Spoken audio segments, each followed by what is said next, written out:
El mundo dice que para ser feliz usted tiene que beber, bailar, tener dinero, reír, salga a gozar para que seas feliz.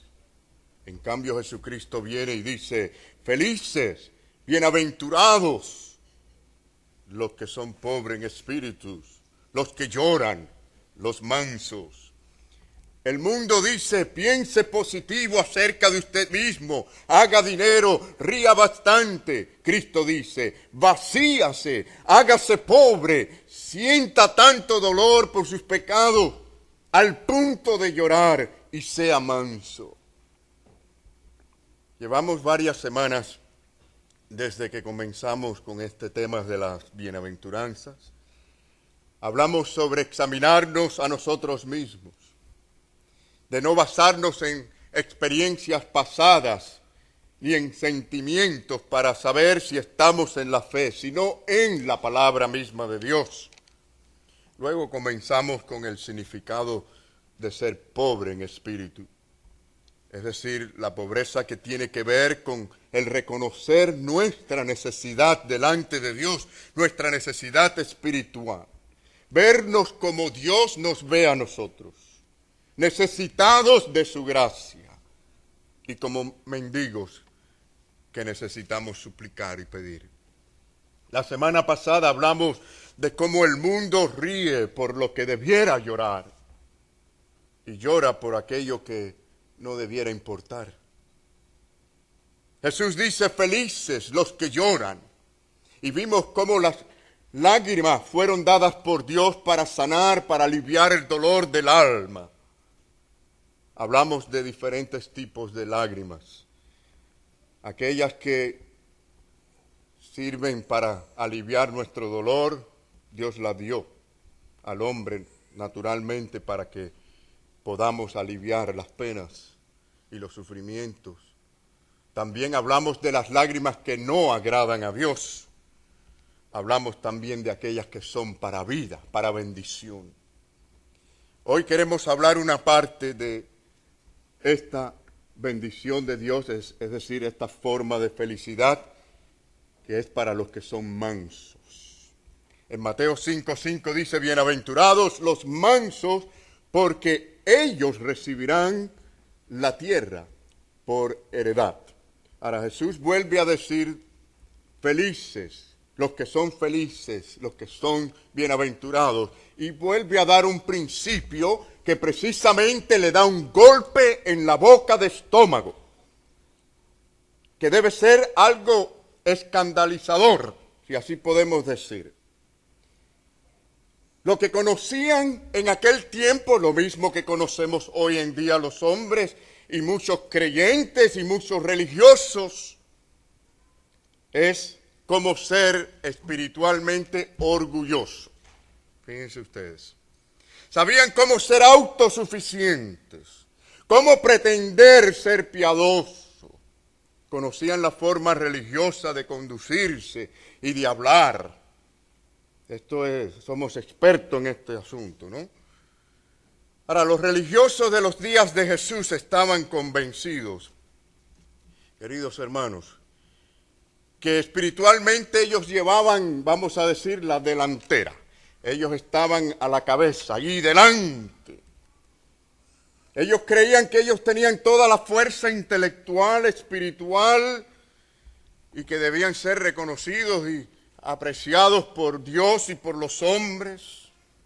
Y ahora llega el Mesías, quien ellos esperaban que les introdujeran, imagínense ustedes, al mundo, al pueblo, con grandes halagos. Y Jesús viene y les dice, sean pobres en espíritu, lloren, sientan lo que Dios siente. Y les dice, sean mansos.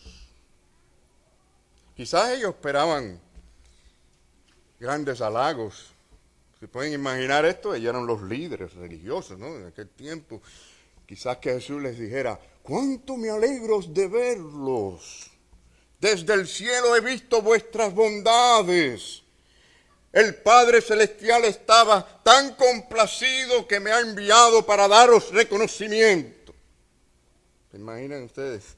Quizás esperaban esto, ellos eran los líderes religiosos. El punto es que ellos no entendían este sistema revolucionario de las bienaventuranzas, mis queridos hermanos, que hemos estado estudiando por ya más de un mes. Y ahora les pide a ellos un espíritu contrito, un corazón que se lamentase, y ahora les pide mansedumbre. Es decir, les derribó, les hizo añique todo ese sistema de justicia, de orgullo espiritual. Y esto es algo que debe sucedernos a nosotros hoy. Porque si hay algo que se esconde, pero bien escondido dentro de la DNA de los seres humanos, mis queridos hermanos y amigos, es el orgullo. Y qué bien sabemos esconderlo. Nuestra sociedad no es muy diferente, es marcada por el orgullo, por la vanagloria, por el amor al yo, al amor a lo material, por el creer que las riquezas materiales significan que Dios nos está bendiciendo porque está contento y complacido con nuestra vida espiritual. Y esto sucedía también en aquel tiempo. Hoy vemos a una sociedad enfocada en lo externo, es decir, en las apariencias, en las emociones. Una sociedad que decide entre el bien y el mal basándose si se sienten bien o cómo se sienten, si les hace sentir bien, según si es confortable, según si es placentero. Esta es la clase de sociedad que estamos viendo y que esto se refleja en la iglesia y en el cristianismo. Es decir, nos interesa más lo externo, lo aparente, lo emocional, que la transformación que Cristo puede traer a nuestras vidas por medio de su palabra. Vemos una sociedad donde muchos dicen ser cristianos, pero no se parecen a Cristo. Es decir, tienen el concepto de la felicidad que tiene el mundo y no que el Señor nos enseña en su palabra. No piensan en lo espiritual. No luchan esa batalla de fe por ser semejante a nuestro Señor, por amar, por servir a Dios, por servir al prójimo, sino más bien ser felices según los términos del mundo. Y quieren gozar de la manera que el mundo goza. Es decir, amistad y amor al mundo. Y Jesucristo dijo, no podemos amar al mundo y a Dios. No podemos amar al mundo y a Dios. Esto está claro en la palabra del Señor. Y el Señor no quiere confundirnos, sino aclararnos y mostrarnos el camino del gozo, el camino de la felicidad. Es más, muchos cristianos hoy, la forma en que ellos mayormente se divierten es con el mundo. Y temo tener que decir que muchos cristianos, cuando miramos la mayoría de sus amistades, lamentablemente, son paganos. Y nuestra relación con el mundo debe tener un propósito específico, de amarlos para ganarlos para el Señor. Es decir, miramos a la iglesia y lo que hacemos es juzgarles y mirarles los defectos y exigir lo que nosotros mismos no somos capaces de hacer. Pero cuando miramos al mundo lo vemos bien, qué bueno, mientras gocemos juntos y fiestemos y bailemos y tomemos. Así que no somos muy diferentes. No somos muy diferentes a ellos. Podemos estar llenos de ese orgullo dentro de la DNA, escondiendo el querer hacer nuestra propia voluntad y vivir a la manera propia nuestra, según los deseos de la carne y no según la palabra del Señor. Y luego nos ponemos el manto de la religiosidad el domingo. Cantamos los himnos y creyendo que hacemos esto y decimos unos cuantos amén, que ya estamos purificados. Hermanos, estamos en un mundo donde los fuertes, los orgullosos, los que imponen sus ideas con su carisma, los que le pasan por encima a los demás, los que buscan escalar aunque tengan que hablar mal del prójimo, donde la mujer, por su profesionalismo, quiere ser cabeza del hogar.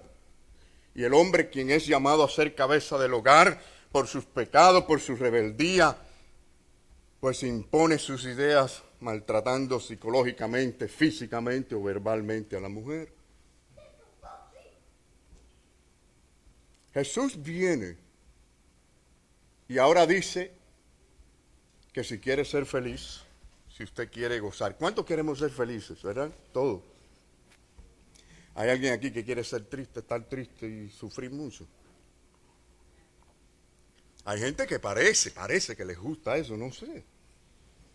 Que cogen todos los problemas del mundo, creen que todas las batallas son para ellos, ¿no? Tenemos que interpretar cuáles son las nuestras en primer lugar y luego saber ganarlas. Ahora Jesús viene y les dice todo esto a ellos. Sean pobres, vacíense, lloren, sientan con intensidad. Y ahora les dice, sean mansos. En primer lugar, en esta mañana, en esta mitad de la porción de Mateo 5:5, las bienaventuranzas chocan con el hombre natural porque no puede entender ni percibir lo espiritual. Y vamos a comenzar con un versículo muy conocido que es Romanos 3:3, donde dice, no hay quien entienda, no hay quien busque a Dios. ¿Usted entendió esto, hermano? Fíjense que dos palabras bien fuertes aquí, entienda y busquen. Es decir, el que no entiende espiritualmente, por obra de Dios y gracia de Dios, no va a buscar a Dios. Y una de las cosas que estamos viendo hoy en día es precisamente esto, tan poco de la búsqueda del rostro de Dios. Eso quiere decir que hay poco discernimiento espiritual. Y es que sin la gracia de Dios y la luz de Cristo, las cosas de Dios no pueden ser entendidas, son extrañas, o se entienden de una manera carnal, o a la manera del hombre, ¿no? Miren hasta dónde llegaba la ceguera espiritual en aquellos tiempos, que en una ocasión Jesús les dijo a los judíos, miren conmigo en Juan capítulo 8, del 32 al 33. Juan 8, 32 al 33.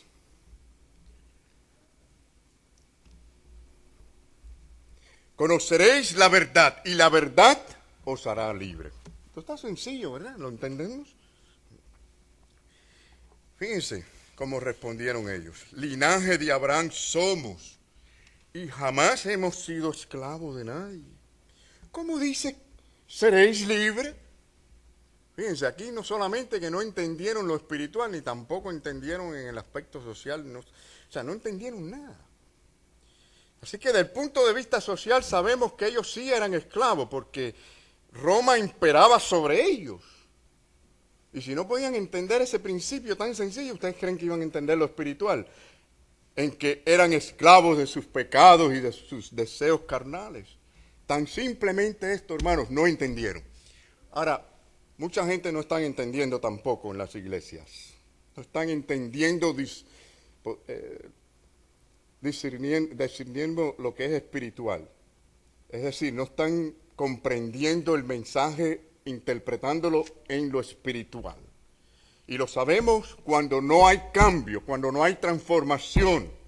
Es decir, está pasando solamente por el intelecto del hombre y nada más. No somos muy diferentes. Porque muchos creyendo que son libres en un país, en el país y en tierra de libertad, son esclavos de sus ansiedades, esclavos de los trabajos, de los negocios, de los placeres, de las riquezas y de cuantas otras cosas. ¿Se dan cuenta, hermanos, lo que estamos diciendo aquí? Fíjense. ¿Estamos entendiendo esto?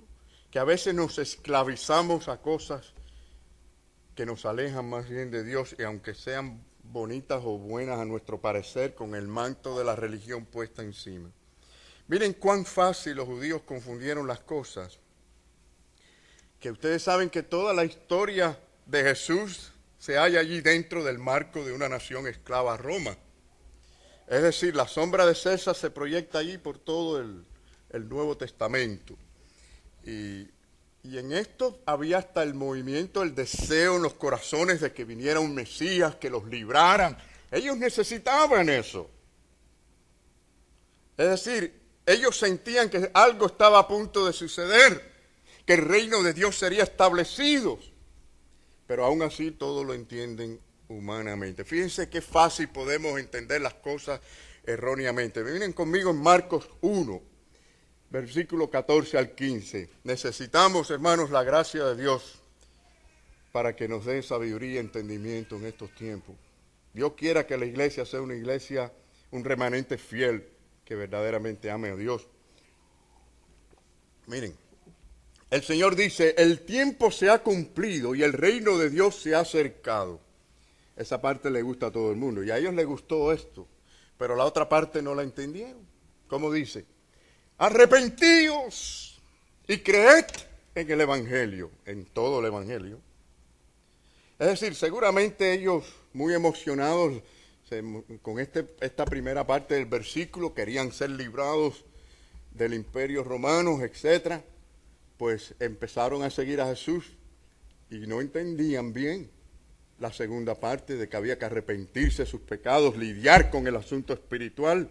Todos tenemos que lidiar constantemente con lo espiritual. La gente me habla a veces de problemas y creen que son problemas psicológicos. Yo le digo, cuando vamos al grano del asunto, es un problema espiritual que produce tantos otros problemas. Tenemos que siempre ir al grano de la realidad. El pecado es lo que hace daño, enferma al hombre en todos los aspectos. Pero no entendían que realmente estaba diciendo el Señor Jesús. Hoy tenemos a un cristianismo ciego también, en muchos aspectos.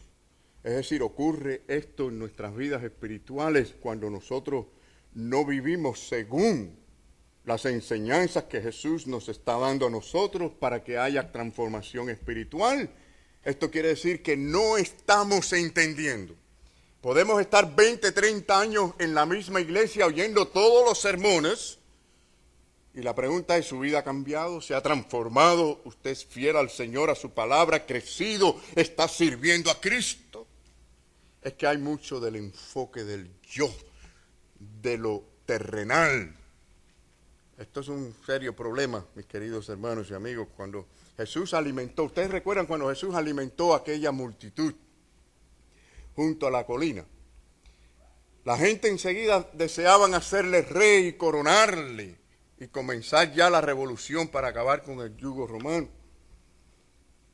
Fíjense hasta dónde entendieron ellos. Y luego hasta los 12 apóstoles. Fíjense, tuvieron también estas dificultades. En este caso estaban los 11. Vamos a ir a Hechos capítulo 1, versículo 6. Y yo los veo allí confundidos, no entendiendo ciertas cosas, porque el enfoque en lo terrenal. Volvemos a la misma situación. Hechos 1, 6. Señor, ¿restaurarás el reino de Israel en este tiempo? O sea, no están entendiendo. No habían entendido lo espiritual, estaban confundiendo el asunto. Ellos estaban diciendo, ya es hora, maestro, para agrupar a la gente y conquistar con tu poder, con tu milagro. Vas a traer a tus ángeles del cielo. Miren, cuando Pilato estaba intentando averiguar el asunto en cuanto a qué clase de rey era Jesús, qué reino tenía, etc.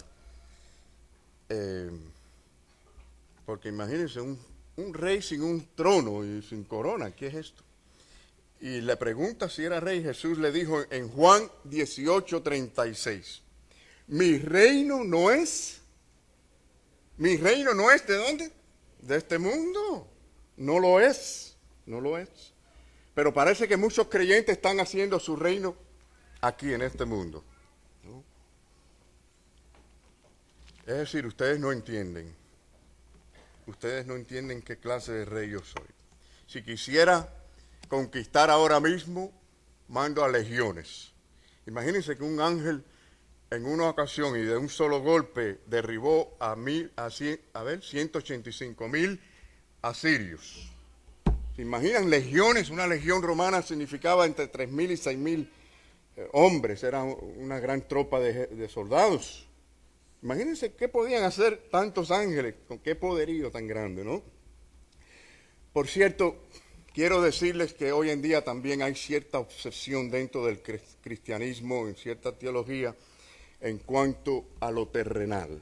Y ustedes ya conocen cómo soy yo en cuanto a las interpretaciones apocalípticas. Y quiero traer nada más el punto para que veamos qué fácil caemos siempre en enfocarnos en lo terrenal, que no es un problema solamente de aquel tiempo, hoy también. Y solo voy a tocar un poquito sobre esto, y es que se las arreglan de alguna manera para decir algo que Jesús no dijo. Miren, vamos a Hechos 1:7. La palabra del Señor dice que Él les dijo, en respuesta a esta pregunta, y les dijo, no os toca a vosotros saber, ¿qué dice allí, hermanos? Los tiempos, ¿no dice así? No os toca a vosotros saber los tiempos, ¿y qué más? O las sazones que el Padre puso en su sola potestad. Es decir, cuando dijo no os toca a vosotros saber los tiempos es en lo general, y la sazón es en lo específico. En cambio, vemos una obsesión por decir los tiempos, esto es la dispensación. Por esto yo rechazo el dispensacionalismo, porque va en contra de la misma palabra de Jesús cuando dijo, nos toca saber los tiempos, ni los detalles de los tiempos. Y precisamente han agarrado el Apocalipsis como una cosa futurista, no un libro que es altamente simbólico, y han puesto los tiempos, y por eso se han equivocado tantos de ellos que han puesto fechas hasta de los tiempos. Es terrible esto, pero es la naturaleza nuestra que quiere enfocarse en lo terrenal. Es más, va en contra del principio de la salvación por la gracia de Dios y por obra del Espíritu Santo. ¿Saben por qué? Porque en el dispensacionalismo ellos enseñan que Cristo va a venir, y no es la venida final, sino ellos realmente dicen que van a haber dos venidas. Es el rapto que viene primero. O sea, el apóstol Pablo lo vio como una sola venida ya al final, en Primera de Tesalonicenses. Ellos dicen que viene un rapto silencioso y que la gente se van a ir. Y luego en esos 7 años, sin la obra del Espíritu Santo, sin la gracia de Dios, la gente, por decisión propia, el hombre, que aquí con la obra del Espíritu Santo no se convierte tan radicalmente ni tan fácilmente, imagínense, van a tomar una decisión de no ponerse un sello en la frente. En esos 7 años la gente se puede salvar de esa manera. Y yo me pregunto, ¿dónde está esto en la Biblia?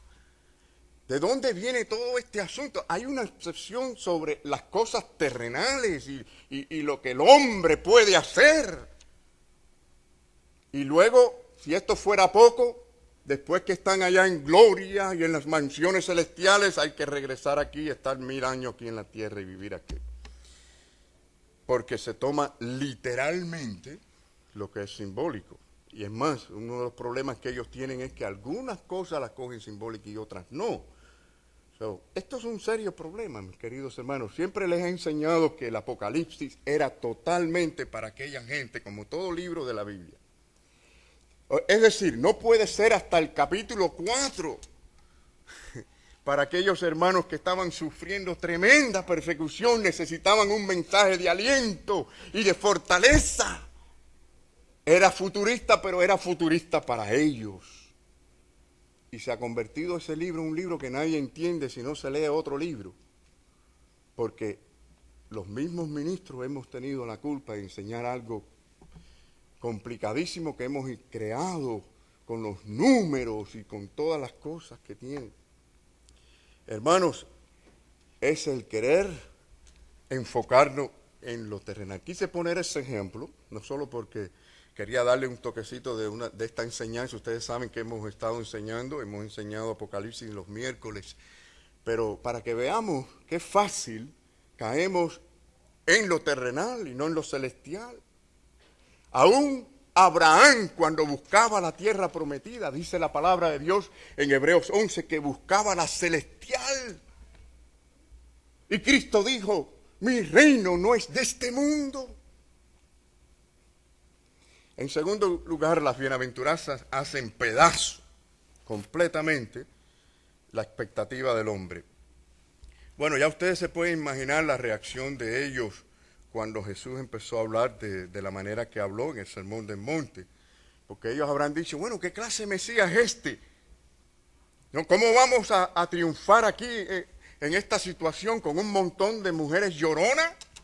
Con un montón de hombres mansos, para ellos tontos. O sea, estaban decepcionados. Y nos damos cuenta que el enfoque era terrenal mucho más cuando llega el momento que Cristo es capturado, lo ven junto a Barrabás y entonces dijeron, olvídate, crucifícale, crucifícale. Ahora, quiero decirles esto, eso mismo hacemos muchos, eso mismo con nuestros pensamientos, con nuestras actitudes, cuando entendemos que llevamos a Cristo allí al Calvario, porque cuando vamos al Calvario somos tan pecadores como los demás y necesitados de la gracia de Cristo. Nuestros pensamientos, nuestras actitudes, nuestra falta de fe, nuestra falta de compromiso con Dios.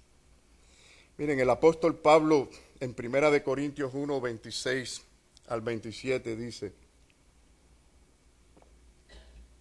no soy muchos sabios según la carne, ni muchos poderosos, ni muchos nobles, sino que lo necio del mundo escogió Dios.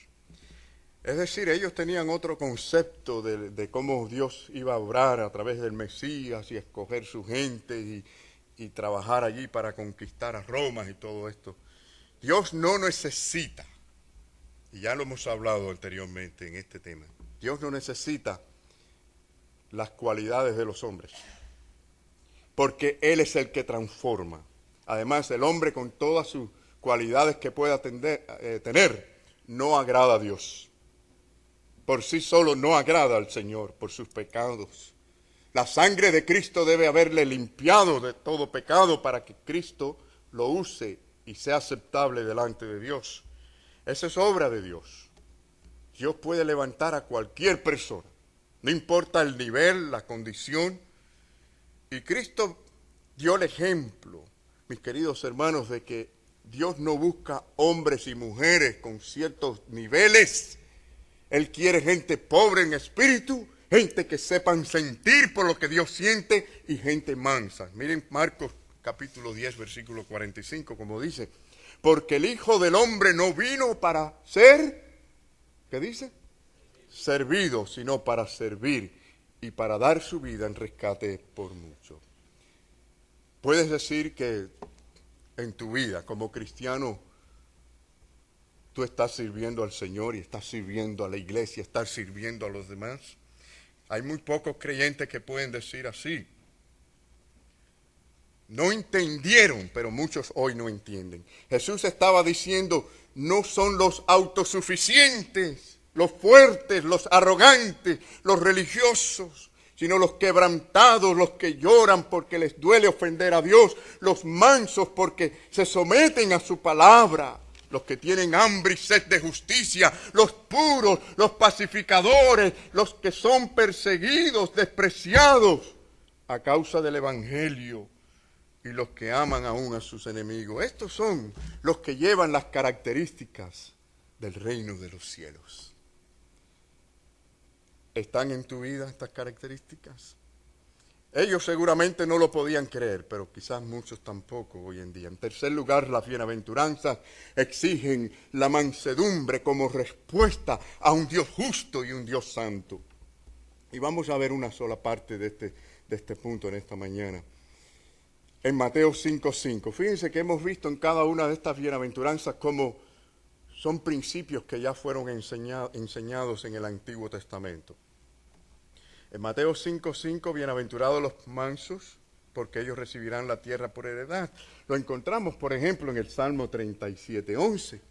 Como dice el Salmo 37:11, dice, pero los mansos heredarán la tierra y se recrearán con abundancia de paz. ¿Qué les parece, hermanos?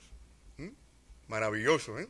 Dios es tremendo, Dios es maravilloso. Él en su palabra nos enseña. Hay gente que creen que el Dios del Antiguo Testamento es diferente al Dios del Nuevo. Es el mismo Dios.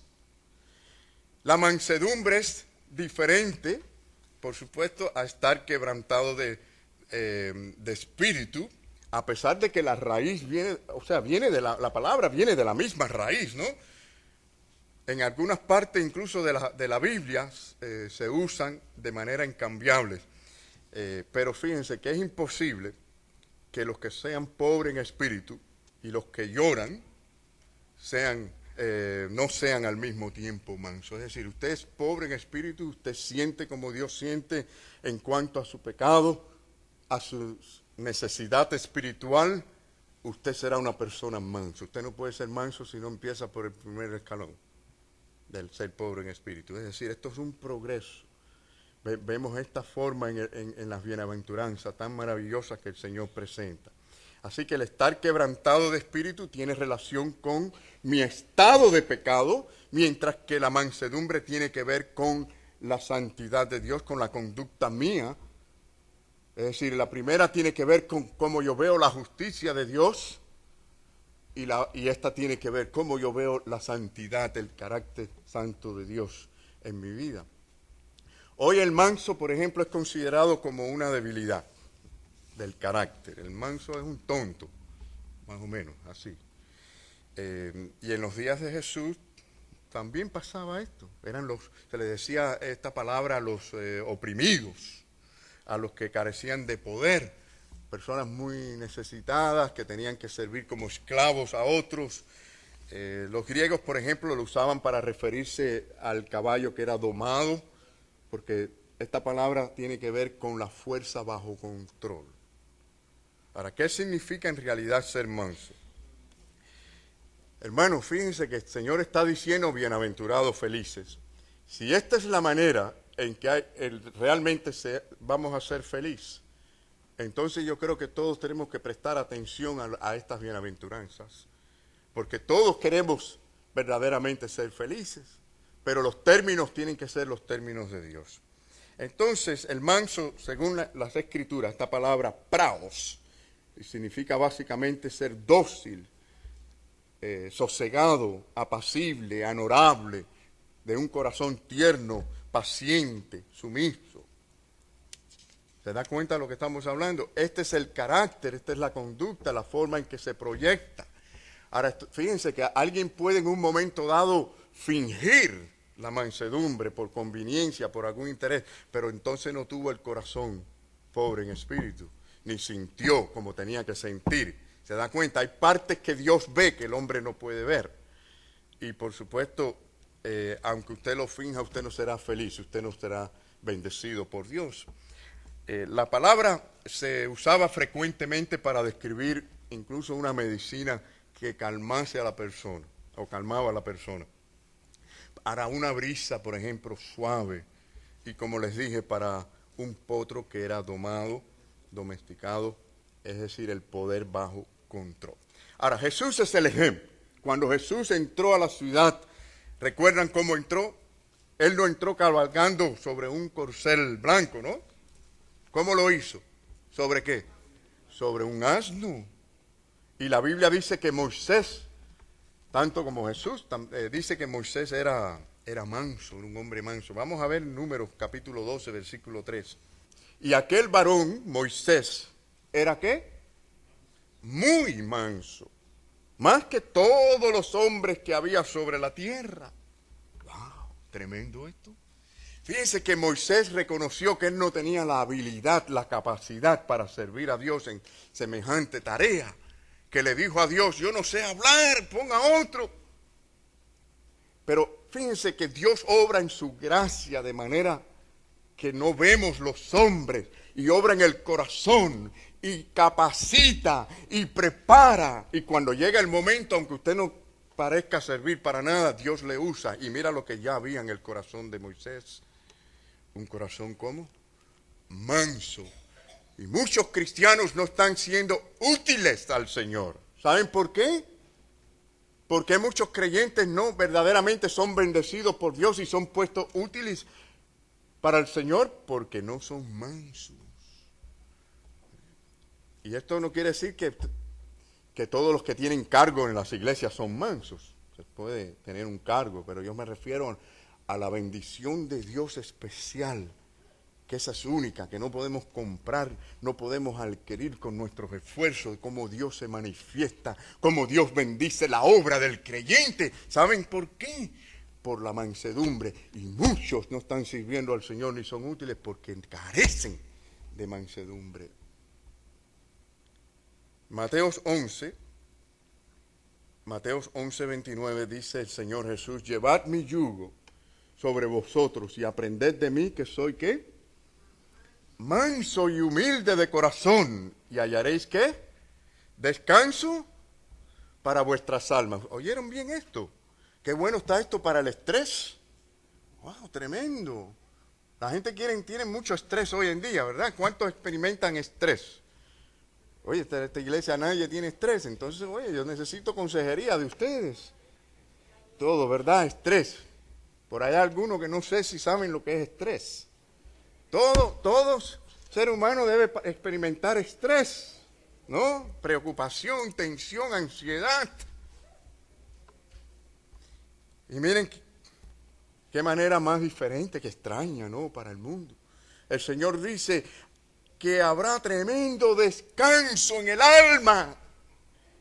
Pero ¿qué tiene que pasar primero? Que aprendamos del Señor a ser ¿qué? Manso y humilde. Fíjense, el orgulloso cree que va a controlar la situación para él estar descansado, y es al revés. El Señor siempre tiene una fórmula diferente. Así que la mansedumbre no significa impotencia, sino que el espíritu nuestro, nuestras almas, nuestro ser esté controlado por ese espíritu de Dios y guiado. Miren, vamos a ver un principio en Proverbios 25-28 para que vean qué dice del hombre que no tiene mansedumbre. Claro, aquí ponen el extremo. Hay diferentes niveles de orgullo, de falta de mansedumbre, pero para que vean hasta dónde podemos llegar. Dice: como ciudad derribada y sin muro es el hombre cuyo espíritu no tiene rienda. Lo que quiere decir que es igual a una ciudad destruida. Es decir, lo destruye las relaciones. Cuando vamos a veces a ver los problemas de matrimonio, si queremos ir a la DNA, lo que encontramos allí es que hay orgullo por todos lados. Falta de humildad, falta de entrega al Señor, falta de mansedumbre delante de un Dios poderoso que todo lo cambia y todo lo transforma. Y a veces decimos que creemos y verdaderamente no creemos. Estamos enfocados en otra cosa. Así que hay que tener el poder bajo control. Miren Proverbios 16:32. Dice: mejor es el que tarda en airarse que el fuerte, y el que se enseñorea de su espíritu que el que toma una ciudad. Es decir, usted es más poderoso delante de Dios y útil para Dios si su carácter, su ser es controlado por la mansedumbre del Señor, es decir, el mismo carácter de Cristo. Usted es controlado, guiado por la palabra de Dios. Usted es controlado por los frutos del Espíritu. Y es clarito, los frutos del Espíritu lo dice bien clarito, ¿no? Por ejemplo, dice amor, gozo, paz, paciencia, benignidad, bondad, fe, mansedumbre, templanza, dominio propio. Contra tales cosas no hay ley. Es decir, esos frutos del Espíritu, mis queridos hermanos, es el poder de Dios manifestado en la vida de la persona. Es decir, Dios gobierna, Dios dirige tu vida, ¿no? Ahora, el que es manso, fíjense otro aspecto, vamos a ver varios aspectos, no tenemos tiempo hoy, pero el que es manso, la persona mansa, ha muerto al yo. Es decir, no se preocupa porque le ofendan a uno, sino más bien porque ofendan a Dios. Porque, fíjense, el manso no es tonto, ni como dicen algunos por ahí, no sé si esto se va a entender, un guanajón, ¿no? ¿Entienden lo que yo digo? Los americanos dicen turkey, ¿no? Un guanajo. No, ser manso no es ser un guanajo. Yo no sé muchos de los animales esto, pero siempre he oído esto. Ahora, fíjense, el que es manso sabe actuar con toda la agresividad que tiene que actuar por el reino de Dios y de los cielos. Ustedes recuerdan cuando Cristo cogió las mesas y las volcó. El que dijo que era manso y humilde, pero cuando lo escupieron, cuando lo golpearon, cuando le enterraron aquella corona de espina, dice que no abrió su boca. Y lo primero que hacemos nosotros cuando nos tocan, como dicen, un callo, es pelear y molestarnos y sentir contra esa persona y a veces hasta contra la iglesia. Ahí está, metido en la DNA el nivel de orgullo. No hay mansedumbre. El manso es conocido por esto. No, mi hermano no me puede ofender a mí, es mi hermano, yo lo amo. Ahora sí me ofende como no respetan a Dios, como no aman al Señor, como en la casa de Dios no adoran en espíritu y en verdad. Estas cosas sí deben de ofenderme. Por eso hablamos, ¿se acuerdan cuando hablamos de los que lloran? Lloramos por lo que no debemos llorar. Y el Señor quiere que lloremos, que sepamos llorar para que haya sanidad. Conceptos tan increíbles. Ahora, el manso nunca se pone furioso por lo que le hayan hecho. No pasa su tiempo intentando conseguir lo que cree que se merece. La mansedumbre nos da como resultado la búsqueda de la justicia y la santidad de Dios. Y esa es la belleza de esta progresión del Sermón del Monte, de las bienaventuranzas. La mansedumbre dice, por mí mismo nada es posible. Yo no puedo por mí mismo, pero con Dios sí puedo. La mansedumbre dice, nunca me defenderé a mí mismo, pero moriré defendiendo a Dios y las cosas de su reino. Queridos hermanos, la próxima semana venga preparado porque vamos a contestar la pregunta, ¿cómo se manifiesta la mansedumbre? Y vamos a dar varios ejemplos del Antiguo Testamento de personas que obraron y cosas que hicieron que muestran lo que es la mansedumbre. Vamos a responder a la pregunta, ¿cuál es el resultado de la mansedumbre? ¿Por qué es necesaria la mansedumbre en nuestras vidas y en nuestro tiempo? ¿Cómo puedo saber que soy manso? Espero que el Señor les haya tocado y nos haya tocado a todos con su palabra. Querido hermano y amigo, no salga de aquí conforme entró. Tenga oídos para oír la palabra del Señor. Que el Señor nos bendiga a todos.